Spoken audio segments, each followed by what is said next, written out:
Hi guys, welcome back, and this time we're looking at Spider-Man from Spider-Man Homecoming. This is the tech suit version, not the homemade version, and it's also the deluxe version of that figure.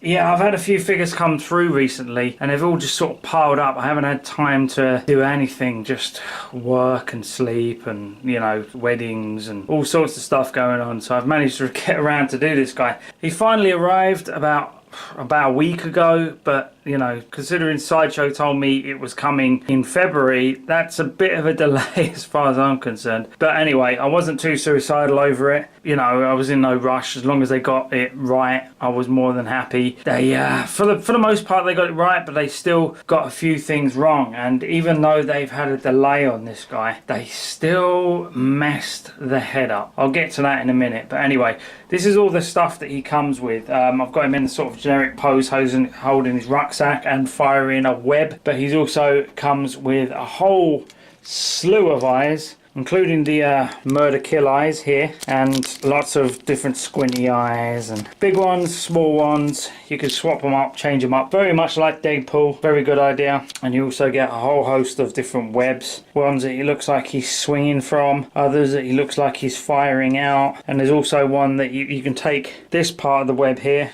and you can attach it to the end, and it will look, I think it's this one, take it, attach it to the end, and it looks like it's firing out, or that it's webbed up somewhere so that he looks like he's hanging from it, which is a really nice touch. I love the webs. This is actually my first Hot Toys Spider-Man. I never got the Amazing Spider-Man ones. I did own the Amazing Spider-Man one for about a day, and for some reason I bought it, kept it in this box for a few weeks, and then just sold it. There was something about it I couldn't deal with. I think it was because I couldn't pose it properly, which was a shame. But anyway, it also comes with some spare wrist pegs, which is always nice when you snap one of them. It's always good to have backups. It comes with more web slingers. These two don't have the holes in them to hold, well this one does, but this one doesn't, to hold the webs in to fire out. Ones are closed so they don't look like they've got holes in and they don't destroy the aesthetic. And these ones are here so that when you put a web in there, it looks like it's firing out. I think it's a nice touch. It wasn't needed, to be honest. The hole is barely noticeable, but they put it in anyway. And then you get a Peter Parker head sculpt, which is an absolutely winning head sculpt. This is real quality. There's no mistake in the actor,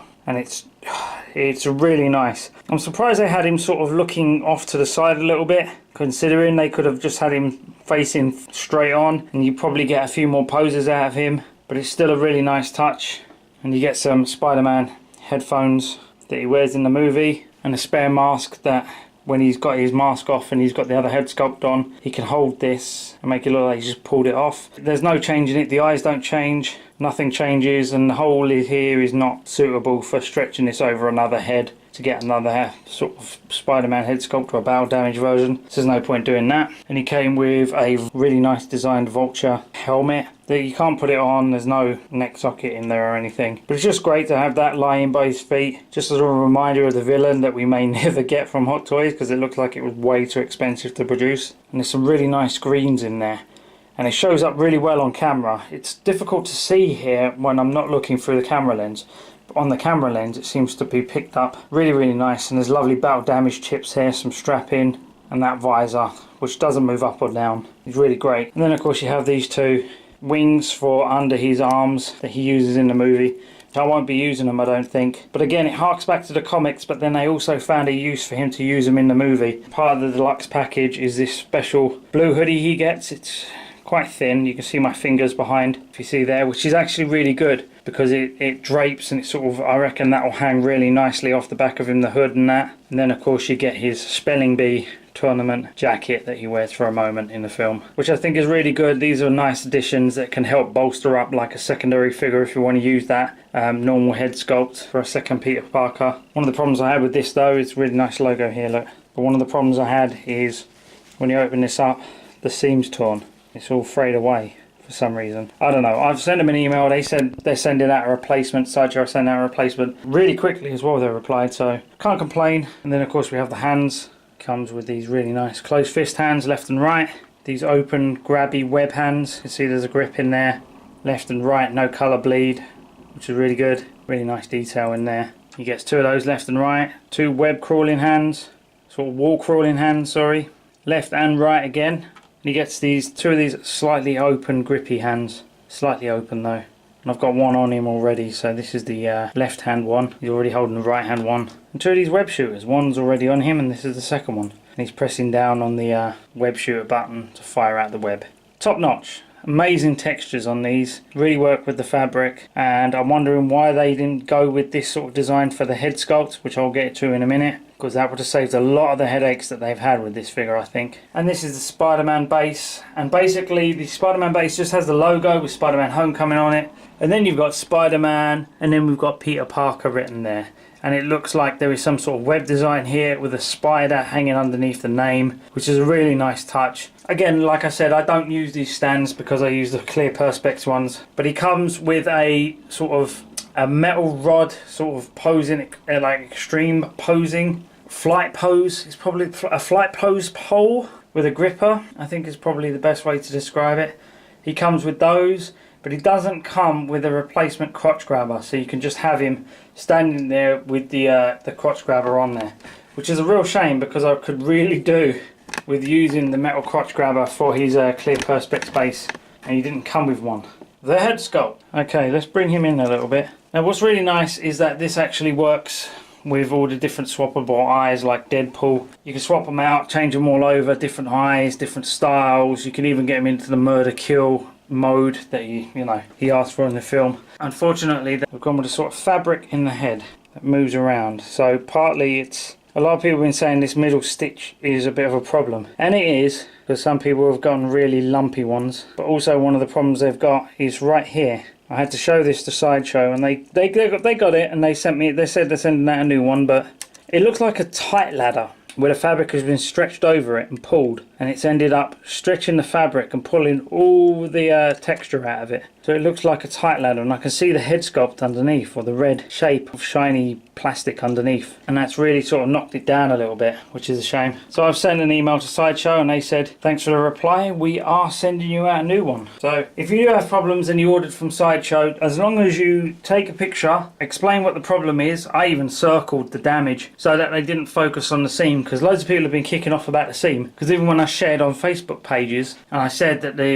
this has got damage to it, everybody just said the seam doesn't seem that bad to me, and I was like, no, not the seam, the ladder next to the seam. So people weren't noticing as much, so I circled that and sent it to Sideshow just to make sure. But other than that, it's really, really nice. The fact that they've managed to stretch fabric over this head and it doesn't look completely warped and messed up is a really nice touch. I think the eyes have this sort of nice sort of white pearlescent style to them, which really works, and there is no colour bleed, and the black around the eyes is spot on. And then we come down to the actual suit. Now the suit is, what's the best way to describe this? The suit is really nice, and you've got to sort of have it really figure hugging to the actual body itself, simply because of the design of the suit in the movie. But it does cause its own level of issues, including sort of constraints in movement. But then you have the design of the actual suit itself. The reds and the blues, got to be really careful about how they're designed, with the actual spider print on there. Now I think Hot Toys have done a fabulous job, considering all the challenges that they had to bring this suit to life. They had to bring the textures over, they had to bring the design over, the colours and the prints, and they've done an awesome job. But one of the main issues with that is that it can cause problems with articulation, and the reason that there is because these black rubbery print bits. Now in years to come, there's going to be photos flying all over the forums and all over the Facebook pages, if Facebook still exists then, saying, oh my god, mine's peeling, does anybody have a fix? I don't think there's going to be much of a fix for that. Once that starts peeling off and falling away, that's it, it's game over. You might be able to repaint little bits with a little bit of like a black gloss acrylic or something, or a little bit of black gloss, maybe fabric paint, try and cover it over, but it will never look like it did before, and all you'll have to do is just suck it in. But the movie accuracy, it's a real top job. But then again, you come down a bit and we have the legs, and this is where, like Vision, like Black Panther, like a lot of those super skin tight hugging figures, you get issues around this crotch area where I fucked with it several times, but that can just pull back and just show the inner leg seam here, and the separation of the leg to the crotch. We can give it a real toy effect if you're not careful, and that's what I've been trying to do, is keep that to a minimum. But again, that can ride up, and when you're doing super extreme poses, I'm not at the moment because I don't really want to screw my figure up right now. I think that's going to cause issues in the future. Now we come down, we can see the knee here, and you can see some of the knee mechanic.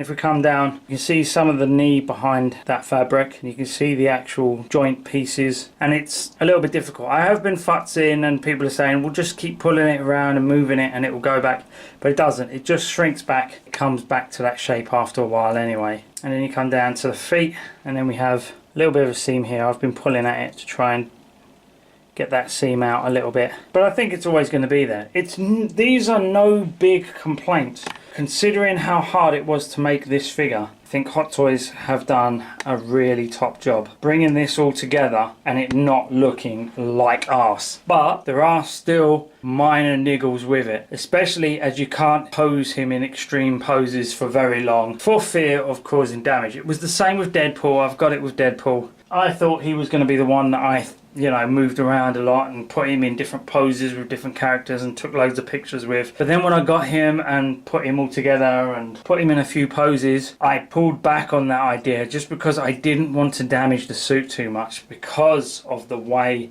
it was made. And it's the same here with Spider-Man. It's been the same with all the Spider-Man so far, to be honest. There isn't one that has got away with it, to be frank, but I like it. I really like the design, I really like the style, I really like the film. I thought it was really enjoyable, really good laugh, good fun, and I really wanted a Spider-Man in my collection, and I'm really proud that Hot Toys have made this one because this is a really good one to have in your collection. The colours are bright and they pop, and he will stand out and he will draw people's attention to him. I've seen many photos on Facebook forums showing him off, and to be honest, I don't think, looking at it, other than the head sculpt, why they used the fabric, I don't know. Maybe it was great for photography, maybe it was because of textures, but considering they did the same with Deadpool, Deadpool got away with using a plastic sculpt. I probably think maybe Hot Toys should have gone the same way if possible, but maybe that wasn't possible. Maybe it was something to do with the print. They had to do it on fabric and then stretch it over or something like that, but that's caused a few issues and lots of people have been sending their old sculpts back to get new ones. Either way, as long as you get a new one and it looks good, I don't really see a big issue. But come down the line in a couple of years when people start selling these again, there's going to have to be photos shown of that head sculpt and lots of pictures of the stitching and stuff to prove there's been no damage. Either way, considering the amount of work and detail that had to go into him and the sheer amount of accessories he comes with, this is the deluxe version by the way, I genuinely think they have done a great job. And there isn't much on this figure that you would want other than a bit more articulation that you don't get with him already. And for that they get an absolute thumbs up. This is a solid 7.5 out of 10. It would get an 8. I don't think they're doing anything on this figure that would warrant a 9 or a 10 because they're not breaking the mold very much with this guy. However, given the sheer amount of accessories and that really nice Peter Parker head sculpt, this is a solid release. However, the minor flaws in the head sculpt and the tear in the jacket have knocked it down a tiny little bit for me. But when I get the new pieces, definitely going to be an 8 out of 10. That's it guys, hope you enjoyed the video. Like and subscribe, and if you could do me a favour now, if you get the fuck out of my cave, I'm going to try and see if I can find a space for this guy. Where do I put him? Anyway, see you later guys, bye bye.